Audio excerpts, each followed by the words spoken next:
thank you everyone for joining us on the International Holocaust Remembrance Day.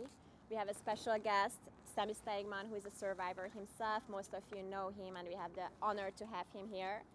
I know that it's very difficult to come out because we have COVID restrictions and life is just complicated in and of itself. But I really take this day seriously, and I am a non-Jewish person, so that might add to the story here a little bit.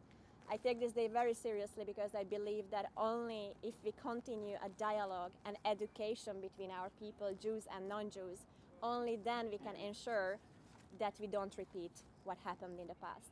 So it's extremely important. And I would like to encourage every one of you that we don't stop today. Like, we honor the 6 million Jewish souls who perished during the Shoah, but it doesn't mean that tomorrow we can just lay back and let life happen. Because as we know, Jew hatred is really flaring up. And this event was sponsored and supported by a grassroots movement that is called End Jew Hatred.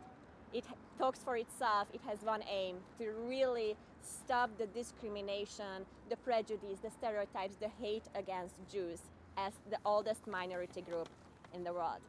I prepared one short quote from one of my favorite authors, who is herself a Holocaust survivor.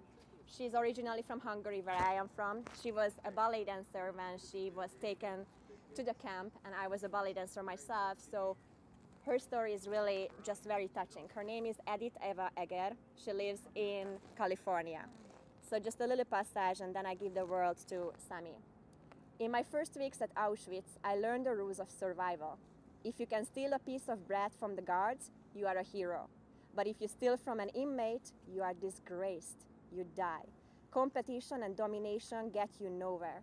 Cooperation is the name of the game. To survive is to transcend your own needs and commit yourself to someone or something outside yourself. And I think it's just a beautiful message how we really need unity, and without each other, we just cannot make a better future for us. And the reason we actually gathered in front of the UN and not in front of a Jewish museum is because today's Remembrance Day was initiated by the UN as an institution, which I find is a great first step. But we also need to remind the people at the UN and all these organizations that they are responsible for Jew hatred. And when they allow Jew hatred inside these houses and buildings, then unfortunately the people on the street think it's actually okay to continue Jew hatred. So it's a symbolical meaning that we gathered here, and I really appreciate everyone coming out today. And I'm gonna give the word to Sami now, and if you would say a couple of words, let it be motivation, let it be remembrance. The floor is yours. I'm just going to give you the mic so that everyone can actually hear you.